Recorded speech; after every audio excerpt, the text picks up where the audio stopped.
नमस्ते बच्चों। आज मैं आप लोगों को क्लास 6 वसंत भाग 1 का पाठ वह चिड़िया जो जिनके कवि केदारनाथ अग्रवाल जी हैं, इसका मैं आज आपको फुल एक्सप्लेनेशन और क्वेश्चन आंसर पढ़ाने जा रही हूँ। बच्चों, ये चिड़िया के ऊपर कविता कवि केदारनाथ अग्रवाल जी लिखे हैं। कवि केदारनाथ अग्रवाल ने वह चिड़िया जो कविता में नीले पंखों वाली छोटी चिड़िया के मन की भावनाओं को बहुत ही सुंदर ढंग से इसमें व्यक्त किए हैं। वह क्या करती है चिड़िया? चोंच मारकर दूध से भरे अनाज के कौन कौन से दाने होते हैं बच्चों? जब आप लोग जानते होंगे, जब छोटे पौधे होते हैं उसमें जो सबसे पहले अनाज लगता है तो उसमें हरे हरे उसमें दाने होते हैं और उसमें दूध भरा होता है, मीठे मीठे दूध के जैसे टेस्ट होता है। तो उसको चिड़िया क्या करती है? मीठे मीठे दूध वाली दाने को खाती है और जौ का, बाजरे का कच्चे बालियों को खाती है। बड़े ही प्यार से वह खाती है। वह जंगल में रसीले गीत गाती है और सुनते होंगे बच्चे लोग कि आप लोग किस तरह से चिड़िया जो है मधुर संगीत में गाना गाती रहती है। आप शाम को और सुबह को आप जब कहीं से गुजरते होंगे तो आप देखते होंगे कि चिड़िया किस तरह से कलरव करती रहती है। बहुत ही मधुर स्वर में वे लोग गाती रहती हैं, क्योंकि आपस में उन लोगों की भाषा होती है और वे लोग क्या करती हैं, आपस में एक दूसरे के भाषा को समझ जाती हैं। उसे वन बाबा से बहुत प्यार है। वन बाबा किससे कहा गया है? वन में जो बड़े बड़े जंगल में पेड़ पौधे होते हैं, बहुत पुराने पेड़ पौधे होते हैं, तो उसको बाबा कहा गया है। बाबा इसलिए कहा गया है क्योंकि 100 साल, हजारों साल के वहाँ पर वृक्ष होते हैं और उस पर बैठकर चिड़िया गीत गाया करती है, मधुर संगीत में गाती रहती है और नदी का मीठा जल पीती है। वह मोती के जैसे जल को भी पीती है क्योंकि वह नदी से बहुत प्रेम करती है। कवि ने चिड़ियों को संतोषी कहा है और मुँह बोली और गर्वीली नाम दिया है। तो इस पाठ में जब आप पढ़ेंगे तो देखेंगे कि किस तरह से कवि बहुत ही सुंदर ढंग से चिड़िया के मन की भावनाओं को इस पंक्ति में व्यक्त किया है। कवि कह रहे हैं, पाठ शुरू करते हैं। वह चिड़िया जो चोंच मारकर दूध भरे जुंडी के दाने रुचि से रस से खा लेती है, वह छोटी चिड़िया संतोषी चिड़िया नीले पंखों वाली मैं हूँ, मुझे अन्न से बहुत प्यार है। तो इन पंक्तियों में देखिए बच्चों किस तरह से चिड़िया के मनोभाव को कवि बहुत ही सुंदर ढंग से इसमें व्यक्त किए हैं। कैसे व्यक्त किए हैं कि चिड़िया किस तरह से अपने भाव को व्यक्त कर रही है, चिड़िया किस तरह से अपने जीवन से खुश रहती है, तो इस पाठ में दिया गया है। तो इसमें कवि कहते हैं कि वह चिड़िया जो चोंच मार कर दूध भरे जुंडी के दाने रुचि से रस से खा लेती है। यहाँ कवि कह रहे हैं कि वह चिड़िया जो है जुंडी अर्थात गेहूं, जौ और बाजरे की रसीली बालियां, जुंडी किसको कहते हैं बच्चों? गेहूं, जौ और बाजरे की जो बालियां होती है, जब पौधे निकलते हैं प्लांट, उसमें देखिएगा हरे हरे बालियां निकल जाती है और फिर धूप के रोशनी में वह बालियां जो है पक जाती है और पकने के बाद क्या होता है, अनाज बन जाता है। तो लोग क्या करते हैं, फसल को काट लेते हैं और फिर मशीन में फसल तैयार किया जाता है। तो गेहूं, जौ, बाजरा ये सब तैयार होता है। तो जुंडी कहा गया है गेहूं, जौ और बाजरे की बालियां को। तो यहाँ पर बहुत ही सुंदर ढंग से लेखक कह रहे हैं, कवि कह रहे हैं कि वह चिड़िया जो चोंच मारकर दूध भरे जुंडी के दाने रुचि से रस से खा लेती है। कवि यहाँ पर कह रहे हैं कि चिड़िया जुंडी अर्थात गेहूं और जौ के व बाजरे की रसीली बालियां खाने में बहुत आनंद प्राप्त होता है उसको। और वह छोटी संतोषी चिड़िया नीले पंखों वाली मैं हूँ, मुझे अन्न से बहुत प्यार है। वह उन्हें बहुत ही प्यार से रुचि के साथ खाती है। कह रहा है ना कि रुचि से, रस से खा लेती है। वह चिड़िया जो है क्या करती है, बहुत ही रुचि लेकर के, टेस्ट के साथ। जैसे आप लोग मैगी खाते होंगे ना, कोई भी चॉकलेट खाते हैं तो कैसे रस लेकर खाते हैं, बहुत ही अच्छा लगता है। तो चिड़िया को भी अन्न से बहुत प्रेम है, वो बहुत ही रुचि के साथ टेस्ट लेकर उसको अन्न को खाती है। नीले, वह छोटी संतोषी चिड़िया नीले पंखों वाली मैं हूँ। यहाँ पर कह रही है कि वह छोटी सी चिड़िया है, नीले पंखों वाली वह चिड़िया है और वह छोटी अनाज के दाने को खाकर संतोष प्राप्त करने वाली चिड़िया है और उसे बहुत ही अन्न से प्यार है। वह कह रही है कि मुझे जो है खाना अन्न जो है बहुत ही प्यारा लगता है, मेरे लिए बहुत ही अन्न प्रिय है। तो आप समझ गए होंगे इस पंक्ति को कि चिड़िया क्या कह रही है कि मुझे जुंडी बाजरे और बालियां बहुत ही प्यारी लगती है। फिर से मैं समझा देती हूँ कि वह कह रही है कि वह छोटी सी चिड़िया चोंच मारकर क्या खाती है, दूध भरे जुंडी के दाने, जुंडी गेहूं जौ और बाजरे की जो बालियां होती है उसमें जो रस भरे दाने होते हैं उसको बहुत ही रुचि से खाती है और वह बहुत ही संतोषी चिड़िया है।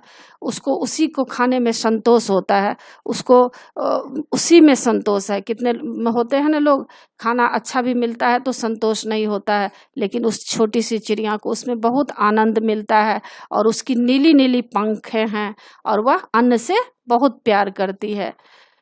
तो वह चिड़िया इस तरह से अपने आप को व्यक्त कर रही है कि मुझे यह सब चीज़ बहुत ही अच्छा लगता है। तो आप ये समझ गए होंगे पहला पैराग्राफ। अब देखिए इसमें कुछ बहुविकल्पी प्रश्न है जिसको आप MCQ प्रश्न उत्तर कहते हैं। तो इसमें आपको MCQ भी प्रश्न उत्तर दिया गया है। जैसे पद्यांश में कैसी चिड़िया की बात कही गई है, क काली चिड़िया की, ख नीली चिड़िया की, ग छोटी संतोषी चिड़िया की, घ बूढ़ी चिड़िया की। तो बच्चों आप देखिए इसमें क्या कहा गया है कि किस चिड़िया की इस पद्यांश में बात कही गई है। तो उत्तर है ग छोटी संतोषी चिड़िया की, ये उत्तर सही होगा। दूसरा प्रश्न देखें, चिड़िया अपनी चोंच से किस प्रकार के दाने को खाती है, क गेहूं जौ व बाजरे की बालियों के दूध भरे अधपके कच्चे दाने को खाती है, इसका उत्तर क होगा। तीसरा प्रश्न देखिए, चिड़िया का स्वभाव कैसा होता है, क आलसी, ख संतोषी, ग घुमक्कर, घ फुर्तीली। तो इस पाठ में क्या दिया गया है कि चिड़िया का स्वभाव कैसा है, संतोषी है।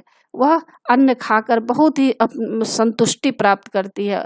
ऐसा नहीं है कि उसको दूसरे चीज खाने का मन होता है, ऐसा नहीं है। वे केवल जौ गेहूं और बाजरे का जो अधपका दाना होता है, मीठे मीठे रस भरे दूध से भरे दाना खाती है तो उसको संतोष होता है। तो ख उत्तर सही होगा। चिड़िया का स्वभाव कैसा होता है, उत्तर क्या देंगे, ख संतोषी होता है। चौथा प्रश्न है, कवि ने चिड़िया को संतोषी क्यों कहा है। इसमें देखिए 4 ऑप्शन है, एक सही है। ग उत्तर सही है क्योंकि वह केवल अनाज के दाने पाकर ही संतुष्ट रहती है। 5वां में क्या है, पद्यांश में जुंडी शब्द का क्या अर्थ है, आपको मैं समझाई थी। जुंडी शब्द का अर्थ होता है गेहूं जौ व बाजरे की बालियों के दाने, इसको क्या कहा जाता है, जुंडी कहा जाता है। आप इसको याद कर लेंगे कि अगर आपको कोई भी पूछेगा कि जुंडी क्या है तो आप क्या बोलेंगे, गेहूं जौ व बाजरे की बालियों के जो दाने होते हैं उसको जुंडी कहा जाता है। तो बच्चों इसमें 5 MCQ भी थे, अभी तो एग्जाम में आप लोगों को MCQ भी पूछा जाएगा। तो इस तरह से आप बोल बोल करके याद कीजिए। अब देखिए आपके पाठ में दूसरा पैराग्राफ में कवि क्या कह रहे हैं। इस पाठ में क्या कह रहे हैं, वह चिड़िया जो कंठ खोलकर बूढ़े बनबावा की खातिर रस उड़ेल गा लेती है, रस उड़ेल कर गा लेती है, वह छोटी मुंह बोली चिड़िया नीली पंखों वाली मैं हूँ, मुझे विजन से बहुत प्यार है। विजन किसको कहते हैं बच्चा, आप लोग को मालूम होगा कि विजन कहा जाता है निर्जन स्थान, जहाँ कोई नहीं रहता हो उसको क्या कहा जाता है, विजन। जहाँ पर शांत वातावरण हो और कोई आता जाता नहीं हो, तो वहाँ पर चिड़िया को बहुत ही अच्छा लगता है। और इसलिए अच्छा लगता है कि उसे किसी चीज़ से डर नहीं होता है, कोई उसे पकड़ नहीं सकता है। तो इसमें क्या कह रहे हैं, कह रहे हैं वह चिड़िया जो कंठ खोलकर बूढ़े बनबावा की खातिर रस उड़ेल कर गा लेती है। इन पंक्तियों में कवि कहते हैं कि चिड़िया अपने मधुर कंठ से बूढ़े जंगल बाबा के लिए क्या करती है, रसीली गीत गाती है। आप लोग वन में जंगल की तरफ अगर आप कभी घूमते होंगे, शाम के समय अगर आप जाएंगे जहाँ पर बहुत सारे पेड़ पौधे जंगल जैसे होते हैं, तो उसमें देखिएगा कि पेड़ पर बैठकर कितना मधुर स्वर में सारी चिड़िया गाती रहती है कंठ खोलकर। तो इसीलिए इन पंक्तियों में कवि कहते हैं कि मैं कंठ खोलकर बूढ़े वन बाबा के लिए, खातिर मतलब उनके लिए मैं क्या करती हूँ, कंठ खोलकर बूढ़े बन बाबा के खातिर मैं रस उड़ेल कर गा लेती हूँ। इसीलिए मैं बूढ़े बन बाबा जो होते हैं, बड़े बड़े वृक्ष, बहुत सालों पुराने जो वृक्ष हैं, उनको बूढ़े जंगल बाबा कहा गया है, पुराने वृक्ष को। तो उनके लिए वे लोग क्या करते हैं, गीत गाते हैं। वह छोटी मुंह बोली चिड़िया नीले पंखों वाली मैं हूँ, मुझे विजन से बहुत प्यार है। वह छोटी मुंह बोली चिड़िया, वह छोटी प्यारी व नीले पंखों वाली चिड़िया क्या करती है, जंगल से बहुत प्यार करती है।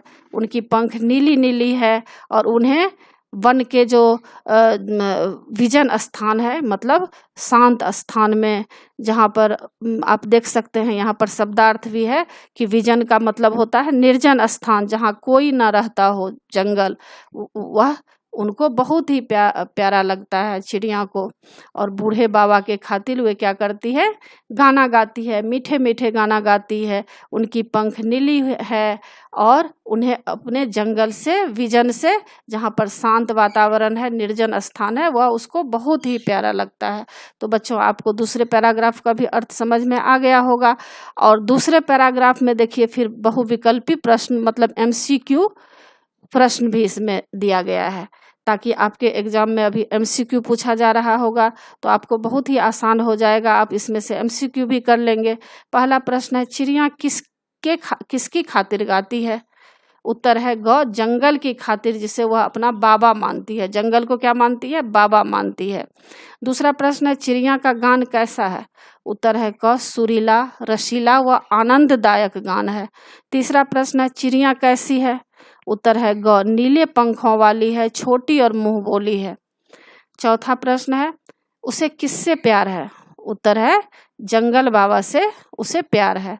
और पांचवा प्रश्न है, मुझे विजन से बहुत प्यार है, इस पंक्ति का आशय क्या है? आपको मैं समझाई थी, विजन का मतलब होता है निर्जन स्थान, सुनसान स्थान।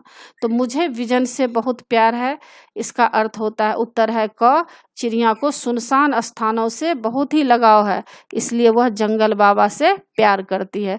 तो बच्चों देखिए, इसमें 5 क्वेश्चन थे आपको MCQ के, जिसको आप मॉक प्रश्न उत्तर कहते हैं। तो इसमें देखिए आपको उत्तर भी दिया गया है। अब देखिए इसमें तीसरे पैराग्राफ में क्या दिया गया है। तीसरे पैराग्राफ में कवि क्या कहते हैं? तो तीसरे पैराग्राफ में कवि कह रहे हैं कि वह चिड़िया जो चोंच मारकर चरही नदी का दिल टटोल कर जल का मोती ले लेती है, वह छोटी गर्वीली चिड़िया नीले पंखों वाली मैं हूँ, मुझे नदी से बहुत प्यार है। तो क्या कह रहे हैं इस पंक्ति में? कवि कह रहे हैं कि यह चिड़िया नदी का जल यूं ही ग्रहण नहीं करती है, बल्कि उफनती नदी में चोंच मारकर उसका हृदय टटोलती है।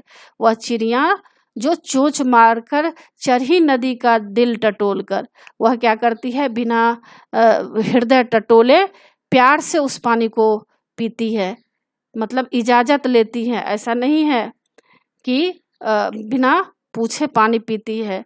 वो नदी में जब जाती है तो पहले वे हृदय टटोलती है, पानी का दिल जीतती है, फिर वो चोंच मारकर वहाँ पानी पीती है।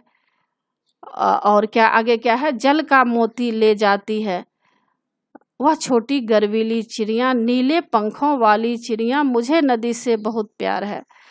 अर्थात उसकी इच्छा जानकर ही अपने चोंच से वह क्या करती है, जल रूपी मोती ग्रहण करती है। वह नीले पंखों वाली जो चिड़िया है, गर्वीली चिड़िया है, उसको क्या है, नदी से बहुत ही प्यार है।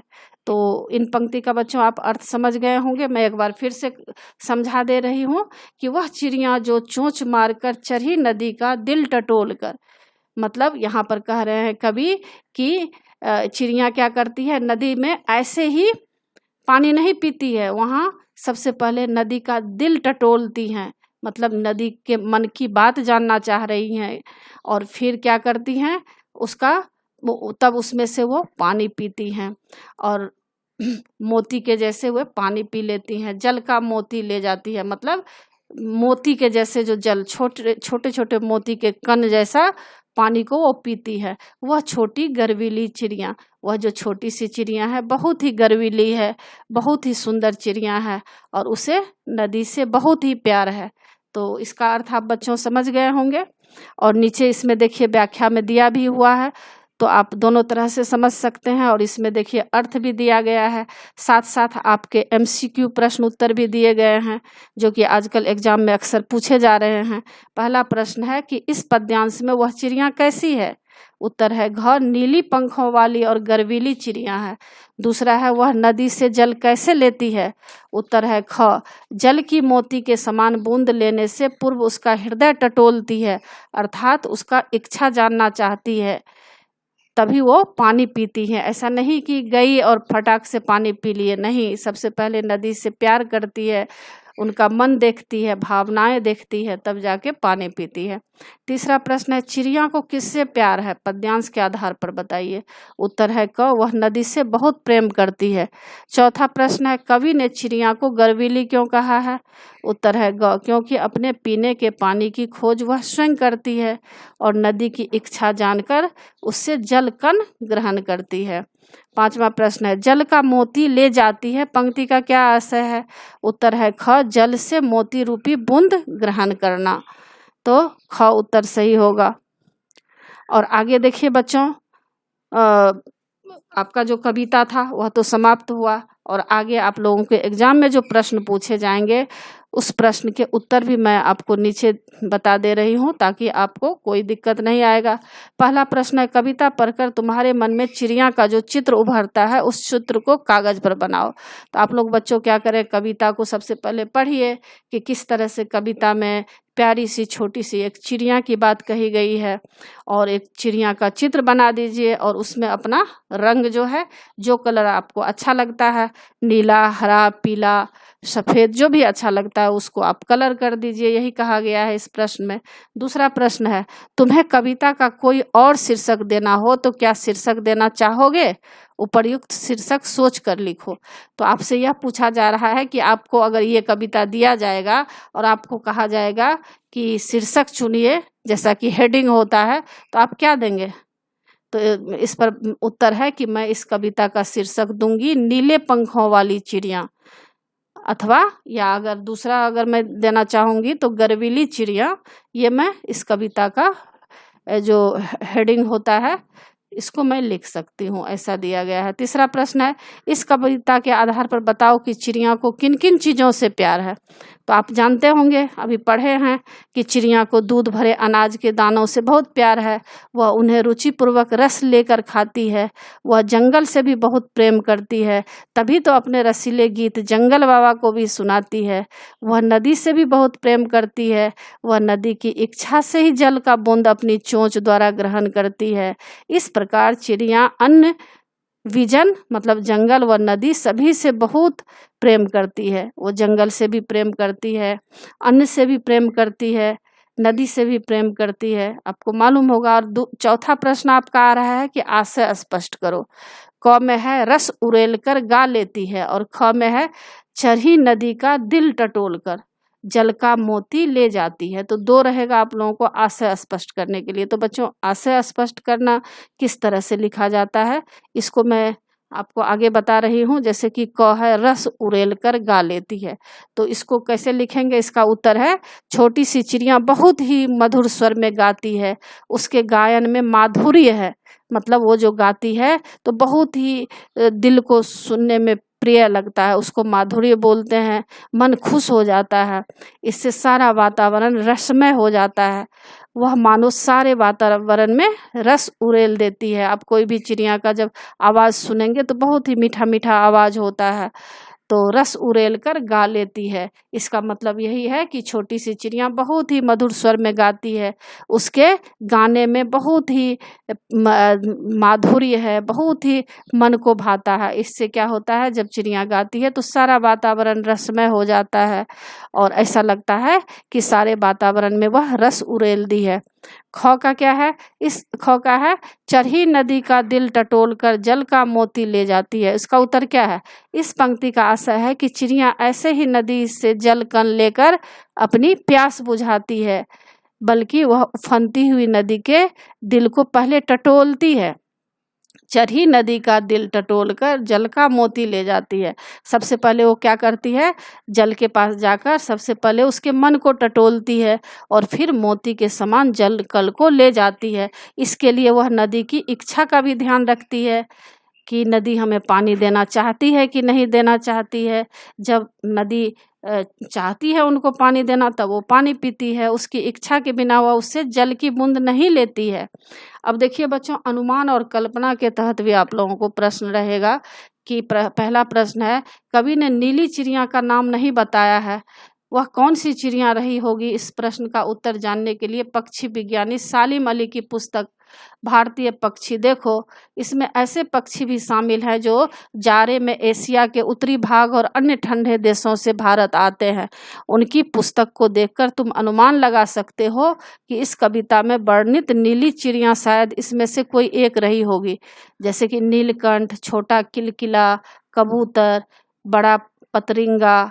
तो उत्तर है छात्र पुस्तकालय से सालिम अली की पुस्तक आप पढ़ सकते हैं, नीली चिड़िया कौन सी हो सकती है। तो इसका ऐसे दिया गया है। दूसरा प्रश्न है कि नीचे कुछ पक्षियों के नाम दिए गए हैं, उनमें यदि कोई पक्षी एक से अधिक रंग का हो तो लिखो।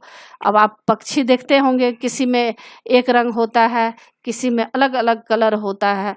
तो यह बात बताया गया है कि उसके किस हिस्से का रंग कैसा है। जैसे तोते की चोंच लाल है, शरीर हरा है, तो मैना का कैसा होगा, कौवा का कैसा होगा, बत्तख का कैसा होगा और कबूतर का कैसा होगा। तो देखिए उत्तर में भी दिया है, मैना हल्के काले रंग की होती है, कौवा काले रंग का होता है, उसके पंख कहीं कहीं से गहरे और कहीं कहीं से हल्के काले रंग के होते हैं। बतख कैसा होता है, बतख की चोंच व पाँव हल्के पीले रंग के होते हैं, वह पूरा शरीर सफ़ेद पंखों से ढका होता है। कबूतर कैसा होता है, कबूतर मुख्य रूप से ग्रे मतलब सलेटी रंग का होता है, उसकी गर्दन पर हल्का हल्का काला रंग होता है जिसके बीचों बीच सतरंगी सी झलक आती रहती है। कबूतर की आंखें लाल होती है, वह पाँव गुलाबी रंग के होते हैं। इसके अलावा सफ़ेद व आसमानी रंग के कबूतर भी होते हैं। अब बच्चों तीसरा प्रश्न आ गया आपका, कविता का हर बंध वह चिड़िया जो से शुरू होता है और मुझे बहुत प्यार है पर खत्म होता है। तुम भी इन पंक्तियों का प्रयोग करते हुए अपनी कल्पना से कविता में कुछ नए बंध लिखो। तो उत्तर है वह चिड़िया जो, उसके बाद क्या होता है आपको, वह चिड़िया जो फुदक फुदक कर सबका मन हर्षाती, चू चू करती डाल डाल पर जाती, दाना दुनका चुगने वाली, नीले पंखों वाली मैं हूँ, मुझे तुम्ही से प्यार है। तो इस तरह से इसका उत्तर दिया गया है, आप लिख सकते हैं। चौथा प्रश्न है, तुम भी ऐसी कल्पना कर सकते हो कि वह फूल का पौधा जो पीली पंखुड़ियों वाला महक रहा है मैं हूँ, इसकी विशेषताएं मुझ में है। फूल के बदले वह कोई दूसरी चीज़ भी हो सकती है जिसकी विशेषताओं को गिनाते हुए तुम उसी चीज़ से अपनी समानता बता सकते हो। ऐसी कल्पना के आधार पर कुछ पंक्तियाँ लिखो। उत्तर है, डाली पर खिली एक सुंदर सी कली, हवा के झोंकों का स्पर्श पाती, अपने आप पर इठलाती, भौरे का मधुगान है, कली की मंद मंद मुस्कान है, वह मैं ही तो हूँ, मैं ही तो हूँ।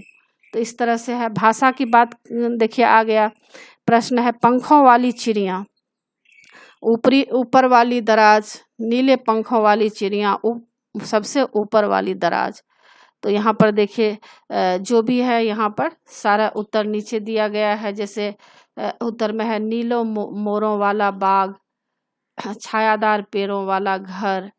तो इस तरह से आप लिख सकते हैं। रंग बिरंगे फूलों वाली क्यारियाँ देखिए यहाँ पर है, और बहुत हंसने वाला बच्चा। नीचे जो भी आपको फिल इन द ब्लैंक्स है उसको आप भर सकते हैं। आगे है छायादार पेड़ों वाला घर, सीधा स्कूल वाला रास्ता, बड़ी मूंछों वाला आदमी। तो इस तरह से इसका आप उत्तर लिख सकते हैं आसानी से। दूसरा प्रश्न है, वह चिड़िया जो। अब इसमें आपको क्या जोड़ना है, आप पढ़े होंगे कविता, जो ब्रैकेट में जो भरा हुआ है खाली जगह में उसको करना है। वह चिड़िया डैश जुंडी के दाने रुचि से डैश खा लेती है। तो इस कविता की पंक्तियों में मोटे छापे वाले शब्दों को ध्यान से पढ़ो और इसको वाक्य में रुचि से खाने के ढंग की, और दूसरे वाक्य में रस उड़ेल कर गाने की ढंग की विशेषता बता रहे हैं, अतः ये दोनों क्रिया विशेषण है। क्या है? क्रिया विशेषण। नीचे दिए वाक्यांशों में कार्य के ढंग व रीति से संबंधित क्रिया विशेषण को छांटो। तो आप देख सकते हैं क ख ग घ अंग च छ में कैसे है। तो जैसे सोनाली जल्दी जल्दी मुंह में लड्डू ठूसने लगी, तो क्रिया विशेषण इसमें क्या होगा? जल्दी जल्दी। तो ख में होगा गेंद लुढ़कती हुई झाड़ियों में चली गई, तो क्या होगा? लुढ़कती हुई। तो इस तरह से बच्चों आप सारे कर सकते हैं इसको देख देख कर।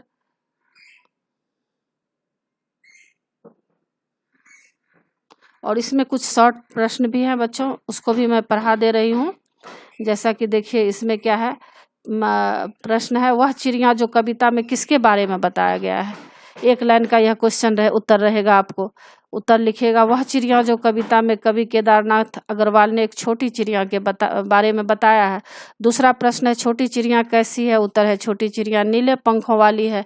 तीसरा प्रश्न है इस चिड़िया का स्वभाव कैसा है। उत्तर है इस चिड़िया का स्वभाव संतोषी है। चौथा प्रश्न है चिड़िया का स्वर कैसा है। उत्तर दीजिएगा चिड़िया का गान मधुर है, वह सबका मन मोह लेती है। पांचवा प्रश्न है चिड़िया को किस किस से प्यार है। उत्तर है चिड़िया को नदी, अन्न और जंगल से प्यार है। और लघु उत्तरीय प्रश्न रहेगा अपने शब्दों में कविता में वर्णित चिड़िया की विशेषता लिखिए। तो उत्तर दीजिएगा चिड़िया के पंख नीले हैं, वह बहुत छोटी और प्यारी लगती है, वह बहुत संतोषी है, उसे अन्न से बहुत प्यार है, उसे जंगल भी बहुत प्रिय लगते हैं, वह नदी की भावनाओं का भी ध्यान रखती है और उसके दिल को टटोल कर ही जल कन लेती है, मतलब पानी पीती है, वह बहुत ही स्वाभिमानी है, उसे नदी से बहुत ही प्यार है। सातवां प्रश्न है छोटी नीली पंखों वाली चिड़िया क्या क्या करती है। उत्तर छोटी नीले पंखों वाली चिड़िया आनंद पूर्वक जुंडी के दाने खाती है, जंगल बाबा को प्रसन्न करने के लिए मधुर स्वर में वह गाती है, वह चारों ओर उड़ती फिरती है, वह कभी जंगल में मधुर गीत गाती है तो कभी नदी के तट पर जाकर नदी के दिल को टटोलने लगती है और उसका दिल टटोल कर जल कन लेती है।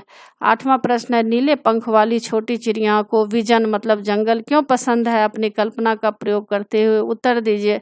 उत्तर है नीले पंखों वाली चिड़िया स्वच्छंद प्रकृति की है, मतलब वह आज़ाद है, उसे बंधन स्वीकार नहीं है, जंगल में उसे हर प्रकार की स्वतंत्रता है, वह इधर उधर बड़ी स्वतंत्रता पूर्वक उड़ सकती है, उसे वहाँ किसी प्रकार का कोई डर नहीं है, भय नहीं है, यही कारण है कि उसे विजन बहुत पसंद है।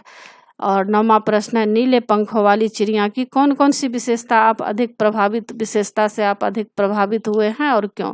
उत्तर मैं नीले पंखों वाली चिड़िया के गर्वीलेपन से बहुत प्रभावित हुआ हूँ, वह छोटी सी चिड़िया भी इतनी गर्वीली हो सकती है, यह बहुत ही अच्छी बात है, मुझे भी उससे यह प्रेरणा मिलती है कि हमें भी गर्वीला अर्थात स्वाभिमानी होना चाहिए।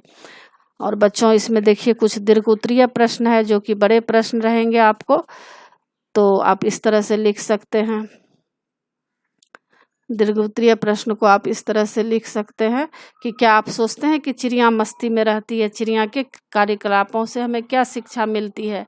तो इस तरह से आप इसमें पढ़ सकते हैं बच्चों, और उत्तर इसमें सारे दिए हुए हैं, तो आप आसानी से इसको पढ़ लीजिएगा और इसको कर लीजिएगा। और इसी के साथ बच्चों पाठ की समाप्ति होती है। आशा है आप लोगों को सारा प्रश्न अच्छी तरह समझ में आ गया होगा, प्रश्न के उत्तर भी समझ में आ गया होगा और एग्जाम के लिए अच्छी तरह तैयार कर लीजिएगा। और प्यारे बच्चों आप मेरे चैनल देवज नागरी को ज़रूर सब्सक्राइब कीजिएगा और सब्सक्राइब के बगल में बेल आइकन बटन है, उसे क्लिक कीजिएगा ताकि जो भी मैं वीडियो बनाती हूँ उसका नोटिफिकेशन आप तक सबसे पहले पहुँचेगा। और लाइक कीजिएगा, देखिए एक लाइक का बटन होगा, एक डिसलाइक का बटन होता है, तो लाइक वाले बटन को आप दबाइएगा और बेल बटन भी दबा दीजिएगा बच्चों। और इसी के साथ पाठ की समाप्ति होती है। अगर आपको पसंद आए वीडियो तो कमेंट्स कीजिएगा नीचे। धन्यवाद बच्चों।